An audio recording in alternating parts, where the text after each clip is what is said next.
यांचं सातत्यानं नाव पुढे येतच आहे या प्रकरणामध्ये. कसं बघताय? या संदर्भात मुख्यमंत्र्यांनी स्पष्ट सांगितलेलं आहे की त्या ठिकाणी बीडमध्ये कायद्याचंच राज्य असेल, कोणालाही माफी केले जाणार नाही. त्याप्रमाणे त्या ठिकाणी बीडचा विषय मुख्यमंत्र्यांनी या संदर्भात भाष्य केलेलं आहे.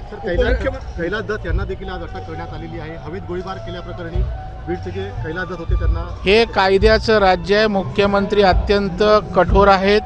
कायद्या किंवा गुन्हेगारीच्या संदर्भात कोणालाही माफ करणार नाही. हे प्रत्यंतर तुम्हाला दिवसागणिक येईल. उपमुख्यमंत्री यांनी आज दिल्लीची वारी केलेली आहे.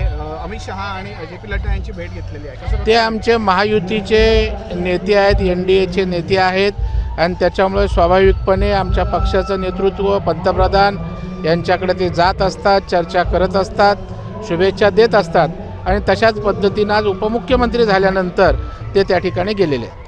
ते सुप्रिया सुळे म्हटलेले आहेत की 4 वेळा मी EVMवर निवडून आलेली आहे, कुठलेही ठोस पुरावे नाही आहे, त्यामुळे मी दोष आरोप करू शकत नाही. साहेब वाटतात पवार साहेब पण त्या ठिकाणी सांगितलं होतं की EVMवर कुठल्याही प्रकारचा आक्षेप नाही, परंतु आता का ते बोलले माहीत नाही.